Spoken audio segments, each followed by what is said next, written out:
আপুনি কেতিয়াবা অসমৰ ৰাতিৰ প্ৰকৃত আকাশখন দেখিছেনে? সেই গভীৰ নিৰ্মল জকমকীয়া আকাশ য'ত মিল্কি ৱে অথবা আকাশগংগা স্পষ্টকৈ দেখা যায়। আজি বিশ্বৰ প্ৰায় 80%তকৈ অধিক লোক লাইট পলিউশ্যনৰ মাজত বাস কৰে। বহু ঠাইত শিশুৱে জীৱনত কেতিয়াও সম্পূৰ্ণৰূপে তৰা ভৰা আকাশ দেখাই নাই। কিন্তু বিশ্বত কিছু এনেকুৱা ঠাইও আছে য'ত আজিও আকাশখন ক্লিয়াৰলি দেখা পোৱা যায়। আমাৰ ভাৰততো এনেকুৱা 2-4টা ঠাই আছে, যেনে মহাৰাষ্ট্ৰৰ পেঞ্চ টাইগাৰ ৰিজাৰ্ভ, লাডাখৰ হেনলে ডাৰ্ক স্কাই ৰিজাৰ্ভ ইত্যাদি। আমাৰ অসমতো 3 ঠাইত হাই স্কাই পিউৰিটি ইণ্ডেক্স দেখা যায়। সেয়া হ'ল কাজিৰঙা নেশ্যনেল পাৰ্কত প্ৰায় 94%তকৈ অধিক, মানাহত প্ৰায় 92% আৰু ডিমা হাছাওত প্ৰায় 87%, যি ইণ্টাৰনেশ্যনেল ষ্টেণ্ডাৰ্ডৰ বাবে উপযুক্ত বুলি গণ্য কৰা হয়।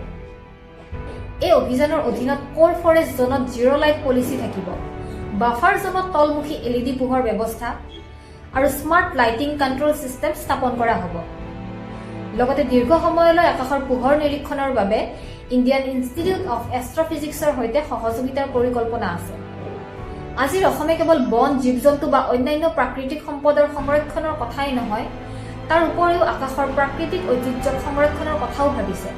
এই প্ৰজেক্টটোৰ বাবে বিজ্ঞানৰ দিশতো বহুতো ডেভেলপমেণ্ট হোৱাৰো সম্ভাৱনা আছে। সেয়েহে এয়া হ'ল নেচাৰ কনজাৰ্ভেশ্যন এণ্ড মডাৰ্ণ ডেভেলপমেণ্টৰ বেলেঞ্চৰ এক পাৰফেক্ট এক্সাম্পল। নমস্কাৰ।